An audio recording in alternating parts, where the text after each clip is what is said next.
My name is Roger Anderson. I work as the chief of detectives for the sheriff's department. I was married to Nancy for the last 19 years. When I first met her, she was a victim of an accident. Are you all right? I asked the girl who was just hit by a speeding car. She was still dazed and had no clue where she was. I held her and moved the hair from her face. God, she was beautiful. The paramedic van came and took her to the hospital. I got the call that the team caught the driver and put him where he belonged. The next day, I went to the hospital to get the statement and her version. As I walked towards her room, my heart was pounding. Hey, Doc, where's the girl who came in last night? The one who was run over? Oh, Nancy Miller, she was lucky. No real injury, just some concussion. But don't press her hard, he said. I entered the room. Miss Nancy, my name is Roger Anderson from the local PD. I am here to record your statement about last night. She narrated the incident, and I kept jotting down in my pad, and after I was done, I walked out thanking her. As I walked out, my heart was pumping like a V8 engine. God, I think I am in love with her. As fate would have it, a few days later I met her at a local fair. She was there with her friends. I was not willing to let go of my chance and walked to her and asked her out. Well, it was awkward and weird, but she smiled and said, "Sure, pick me up from my home Friday at 4. 2 days later, I picked her from her home in my truck. How did you know I lived here? She asked. I am a cop. I do this for a living. She laughed. We kept meeting and soon started dating. She told me about her parents, her ambitions, and her ex-fiancé. She was engaged to a guy named Brian Smith. They were together for the last 3 years, and he left her to marry the daughter of a rich Texas man. I did a check on that name. I just wanted to check on that guy. Everything that she said matched. He was married to Maria and now had a 1-year-old daughter. Aside from a few speeding tickets, Brian didn't have any criminal history. He worked as a financial advisor at his father-in-law's firm. I did further investigations on my day off, and I wasn't worried about any blowback. Worst case scenario, I'd get my wrists slapped for pushing too hard. What I found was that Mr. and Mrs. Smith was apparently a loving couple. There was no sign of any discord between the two. One of their neighbors described them as the perfect couple. So I was now not concerned that he would spoil the party. Satisfied that Brian was happily married, I continued to date Nancy. We were married about a year later, and almost 9 months to the day, our little girl Jill was born. Life had been good for 18 of our 19 years together. We had our share of disagreements, but nothing serious until recently. Usually, our disagreements would occur when we disagreed about doing something. Nancy was an only child and had been spoiled by her parents. However, over the years, she learned to curtail her stubbornness. She had her own event management agency and used to organize big parties. When our daughter was born, Jill became my little princess. We were especially close, and our family was very tight. However, for the past year, Nancy and I seemed to be drifting apart. I began to realize that we did less and less stuff together. Still, our lovemaking was very good, and we did it at least 2 times a week, most weeks more. Nancy seemed the happiest when we were cuddled together. I knew she still loved me deeply. I still loved Nancy, but in a different way. It was no longer like the hot, passionate love we had when we were first married. We were like 2 old shoes that had seen better days, but went together well. Still, I did love my wife deeply, and I especially loved the life we had built. It was when Jill finished high school, Nancy's change seemed to accelerate. She seemed to be at loose ends, and the closer it got to when Jill would leave for college, the more uneasy Nancy became. I was now the chief of detectives for the sheriff's department, and I had 32 detectives under me. Since this wasn't a high-crime county, the job wasn't too stressful. It did have its moments, but usually it was 9 to 5 for me. A month after Jill left, Nancy took me to a party at her friend's place. I had been at their place, but this time it was a big shock for me. Nancy introduced me to Brian, her ex-fiancé. It was a quick introduction, and we moved away quickly. I had no idea that Brian would be there, but I was sure that Nancy knew. She immediately detached herself from me, which wasn't unusual, and began to circulate. But after an hour, I went looking for her and found her and Brian sitting on the front porch. When I walked out, Nancy's neck got slightly red, which was her tell that she was up to something I wasn't going to like. As a cop, you developed an internal instinct, and mine told me that this was real trouble. On the way home, we discussed Brian's presence. Nancy tried to blow it off like she was surprised to see him and they were just catching up on old times. But her words were not coherent and her story was not clean.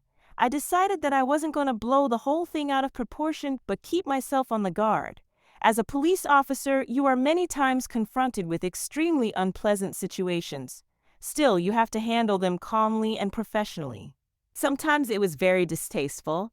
On my next workday after the barbecue, I did another investigation of Brian.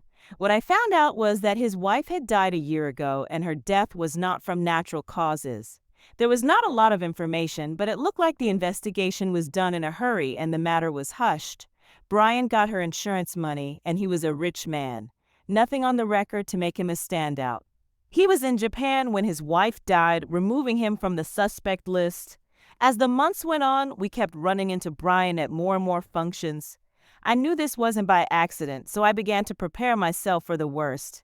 I figured any day now Nancy would want us to sit down because she wanted to talk to me about something. Talk she did, and she started when I had my guard down. It was a Friday night, and she was wearing my favorite pre-sex dress. I got up and quickly hugged her, and since these moments were now rare, I did not want to waste time. I quickly started and made sure that the climax was thunderous. Once we were done, we were snuggling, and I felt that my worries were for nothing. It was clear to me that Nancy still loved me as deeply as ever. "Roger, I want to talk to you about something," she said nervously, "and I don't want you to get mad. I want you to let me finish before you say anything." I felt like I just got shot by a .50 caliber slug right between my eyes. "You know that Brian was my first love," she explained. "We were engaged to be married. Then he fell in love with his wife and we broke up. Since his wife's death, he's been devastated. He is so lonely. He tells me that he is still in love with me, and I have to admit that I'm still in love with him. But at the same time, I still love you too." I didn't say a word, and I was struggling to control my breathing and remain calm. This gave Nancy renewed courage because she smiled and continued, "I want to still be your wife, but I want to be with Brian also. Brian and I discussed it, and we think it would be fair that I stay with you for a week and with him for a week." I slid out of bed, got dressed, and drove off without saying a word. I headed to my office and closed the door. I called Lopez. He came in and looked at my unshaven face, but knew not to ask as he had seen me pull all-nighters numerous times before. I told him I didn't want to be disturbed unless it was something major. Fortunately, I was left alone. Is she really that dumb, or I just got teleported to a different dimension? I thought to myself. I sat in my unlit office for hours. I kept going over and over the proposal that my wife had put to me. It was the most selfish thing she could have done. It was clear to me that Nancy wanted her cake and wanted to eat it too. That wasn't going to happen. She was going to have to choose. About 5 o'clock, I headed back home. I was super annoyed when I saw Brian's car in the driveway. This guy has some gall. It took me 5 minutes to calm down. I left my pistol in the car dashboard. I knew taking it inside would be catastrophic. Years of training, but it did not prepare me for anything like this. I found them in the living room, sitting nervously. Nancy got up quickly and came over to give me a kiss. I pushed her away, and I could see she was hurt by that. I didn't care. "We need to talk about this," Nancy said nervously. "There's not much to talk about," I said curtly. "You either want to be with him or you want to be with me. You can't have it both ways. I don't think you've thought this proposal through completely," Brian said as he stared nervously at me. "I'm not taking your wife away from you. I'll just be giving her the additional love she needs. Yes, we'll be sharing her, but she will never miss any of her wifely obligations." Now the inner rage was almost to a boiling point. This smug hole had just told me that I should be willing to let Nancy sleep with him because she needs extra loving. I was disgusted with both of them, and at that moment I knew my marriage was over. "No, I'm not going to go along with this arrangement." "Roger," Nancy said with a look that told me she was now upset with me. "This is going to happen. The question is whether you are going to be part of it or not. Get lost and take this man out of my house." I said. Nancy burst into tears. "Roger, please let me have this. I've been a faithful wife all these years. Brian was my first love, but I don't want to lose you. I love you so much, but I love Brian as well." I snorted and looked at Brian. "Tell me, Brian, if your deceased wife came to you with a proposal like this, would you have allowed it? If it would have made my wife happy, I would have gladly agreed to it." He smiled. And what about you, Nancy? If I came home with a former girlfriend and told you I wanted you to share me with her, how would you feel about that? Nancy hesitated for a few seconds before answering.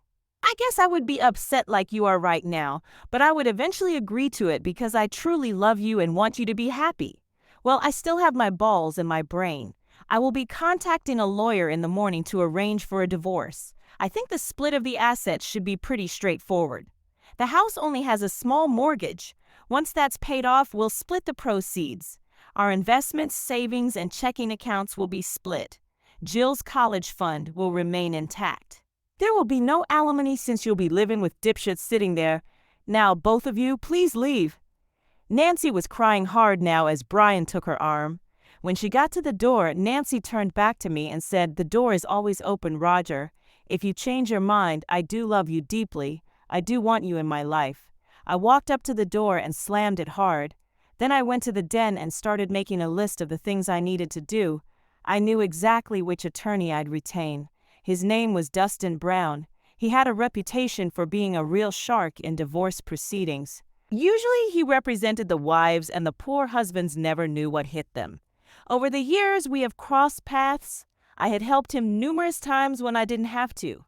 I did it because I knew the scum he was trying to stick it to. They deserved to get screwed as much as possible. The next thing on my list was our assets. I listed the house on an online portal. I had to transfer half of all our money to my accounts. I made a few calls to cancel the credit cards and apply for a new one in my name only.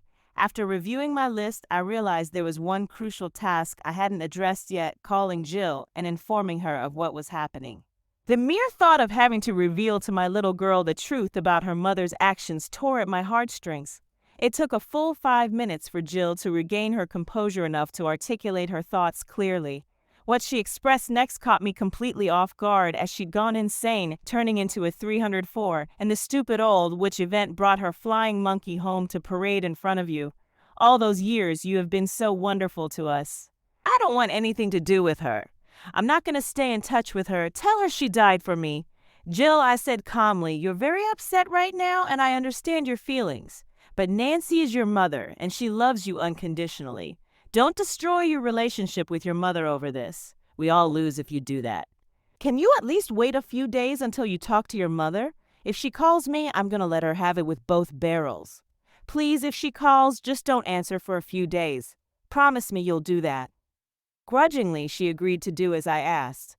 Later that evening, Nancy reached out to me, sounding quite worried.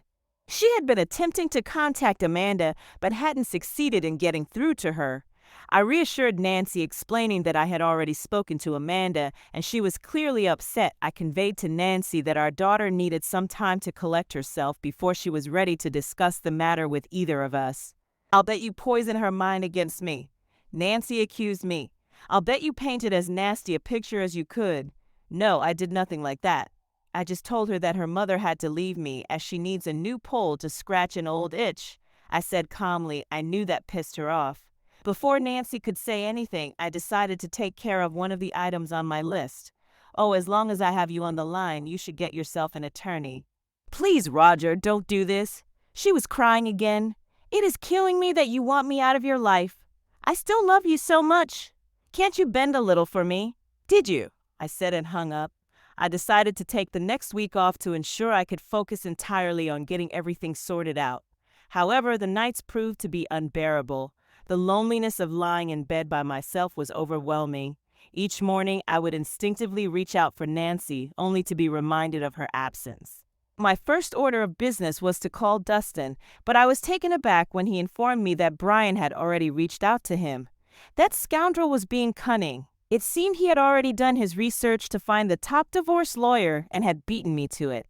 Well, if I can't hire you, I expressed, feeling somewhat annoyed. Can you at least recommend someone I should hire? I mentioned that Brian contacted me. Dustin responded with a snort, but I didn't say he hired me. In fact, I informed him that you had already retained my services. Wow, I replied with a sense of immense relief. I really appreciate you doing that. Roger, it's no secret that most of the men in this town see me as the villain, he said with bitterness. But you've always shown me respect.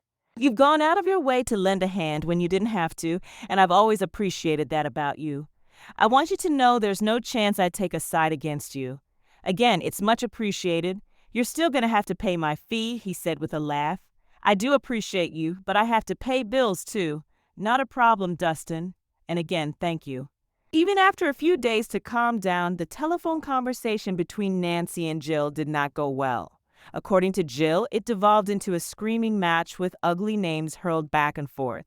Nancy called me afterward, almost hysterical, that she had lost her daughter forever. It's just starting, there is more to lose. I told her I would talk to Amanda and try to get things settled down. I told her and hung up.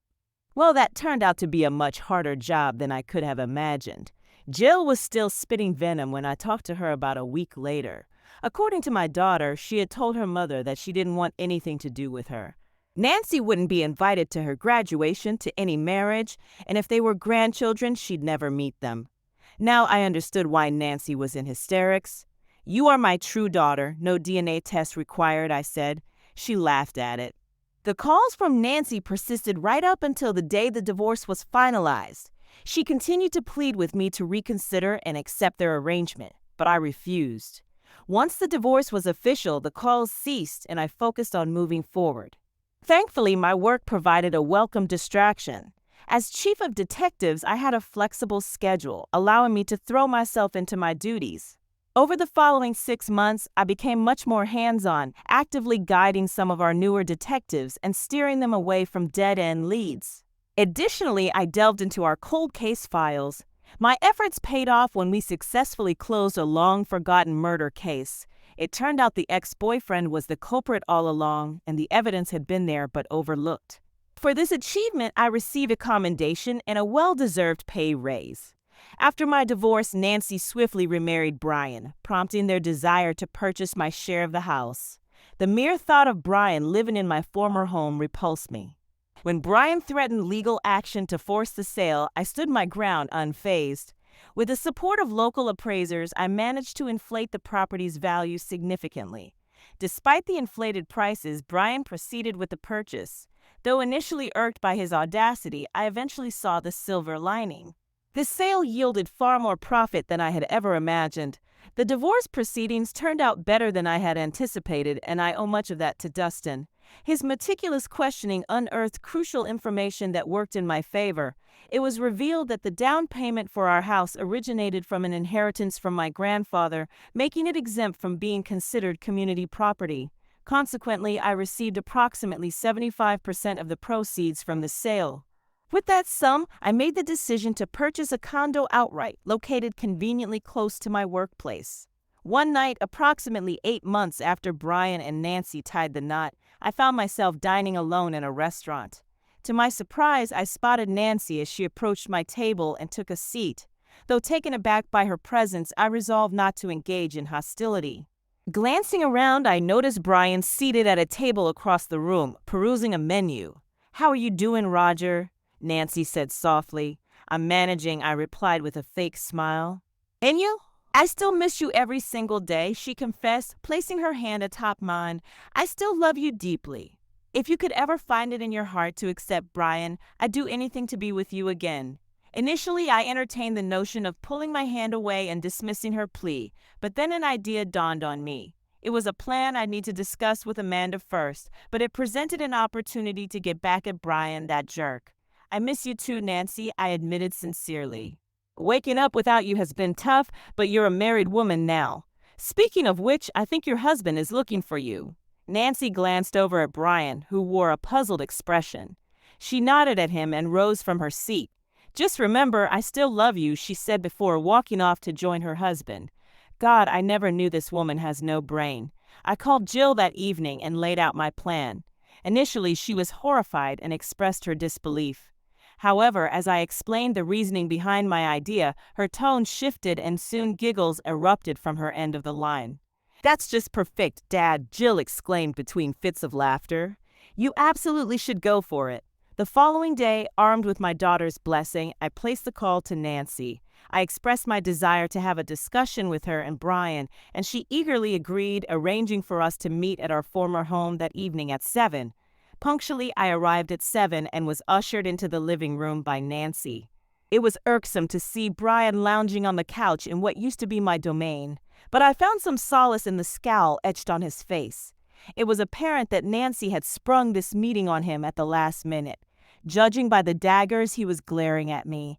Nevertheless, I maintained my composure and acted as if I hadn't noticed. After Nancy served us coffee and settled herself between Brian and me on the couch, I wasted no time in getting to the heart of the matter. Nancy, when you said the offer to share was still open, did you mean it? A smile illuminated Nancy's face. Absolutely, Roger. I meant every word. I still deeply love you and that offer stands. I just happen to love Brian too. Well, if you're open to it, I said, feigning nervousness, I would consider accepting that arrangement. Right now, I feel like I have none of you. At least this way, I'd have part of you some of the time. It's been incredibly lonely without you. Nancy's reaction was immediate and intense. She threw herself into my arms, kissing me on my lips so hard that stirred up old emotions. Roger, you just made me the happiest woman alive, she exclaimed breathlessly. I now can have both the men I love. Brian, however, rose from his seat, clearly flustered. Hold on a minute, he interjected. We haven't discussed this. It's essentially the same deal. I responded calmly, directing my words to Brian. Yeah, but still, Nancy and I need to have a proper discussion about this, Brian insisted, growing increasingly agitated. We've already discussed it, Nancy chimed in, somewhat surprised by Brian's objection. Remember, we talked about it before presenting the plan to Roger. You agreed that you were more than willing to share your wife if that made her happy. Brian found himself trapped by his own words, his face reddening with frustration. Despite the setback, he persisted, saying, I still think we need to have a more thorough discussion about this. As tempting as it was to point out Brian's hypocrisy, I chose to refrain and let Nancy and Brian have their own discussion without my presence. Well, I'll leave you two to sort things out, I said before making my exit. I'll await your decision, Nancy. I then proceeded to kiss her again on the lips, and this time made it French. Through the corner of my eye, I could see Brian fuming. Sitting alone in my car, I couldn't contain my laughter. I had successfully flipped the script on that jerk. Now it was Brian who was left squirming uncomfortably. Oh, how I wished I could hear their discussion that night. The tables had indeed turned, and it was a satisfying feeling. The next day, I received a call from Nancy, who informed me that Brian had been quite upset initially. However, when she called on him being hypocritic and that she would leave if he did not agree, he relented. They agreed to a schedule where Nancy would spend 1 week with me and 1 week with Brian. Of course, Brian insisted that none of this could proceed until I underwent STD testing. I could not believe that this could actually work. Are they that dumb? I consented to the test on the condition that both Nancy and Brian also get tested. While Nancy had no objections, Brian was clearly displeased. As it turned out, the results came back clean for all of us. Next week, I went to meet them. Brian was there when I drove in his driveway. I went in and kissed Nancy. I asked her to get me some water. As she went to get water, hey Brian, I'm gonna screw your wife. And in my best Ric Flair tone said, all night long. He was fuming, and he really wanted to hit me. I was counting on that. Put your hands on a cop, and I'll put you in your place. Nancy got me a bottle, and now Brian looked pissed. Whatever anger was boiling inside him, he kept it bottled up. He made a point of kissing Nancy passionately in front of me. I just gave Nancy a peck on the cheek.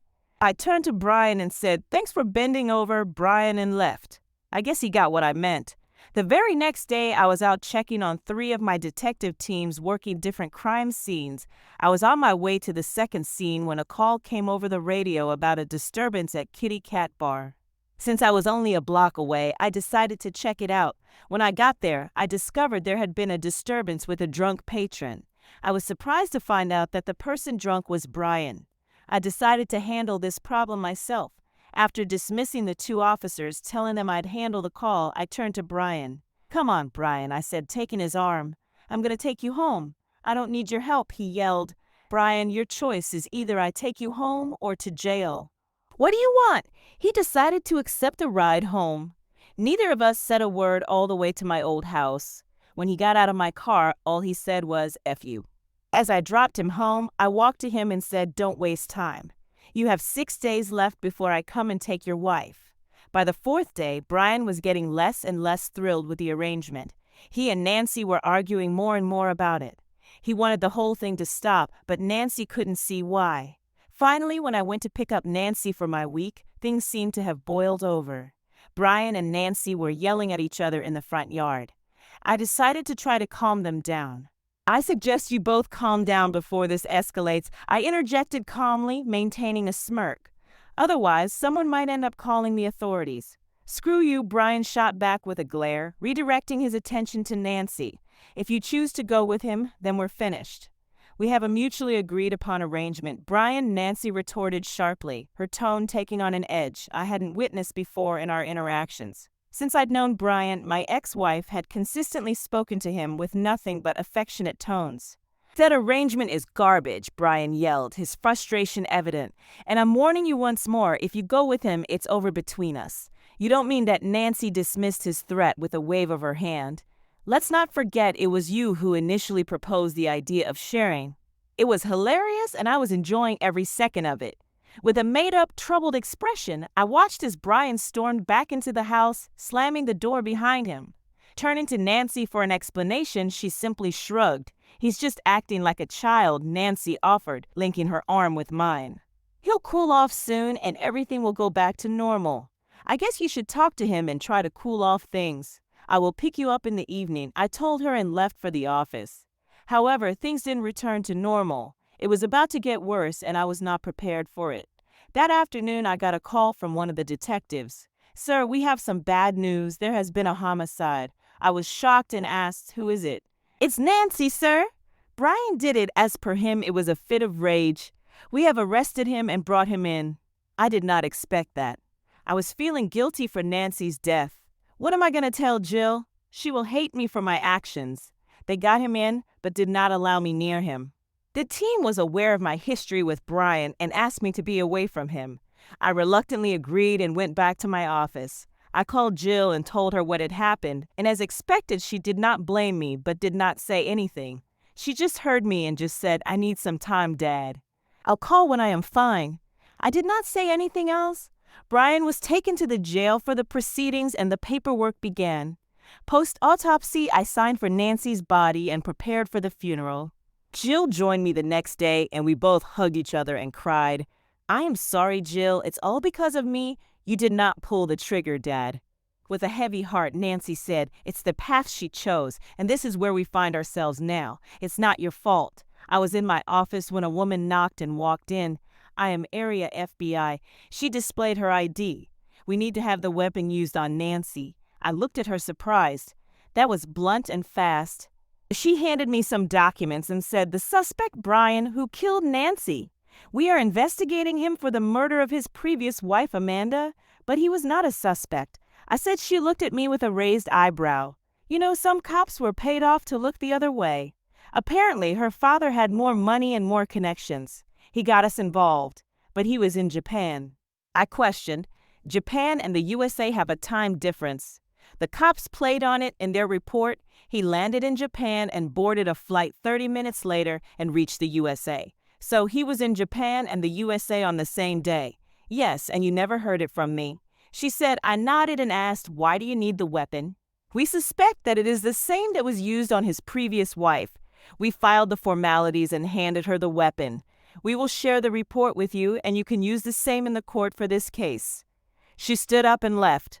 3 months later, Brian was found guilty of both the cases and is now serving 30 years in the big house. Jill stayed with me for the next week while we mourned for her mother. It has now been over 6 months. I come back to an empty house and find myself sitting in silence. Memories of happier times flood my mind, but they only serve to deepen the ache in my heart. I only wish Nancy was not that dumb.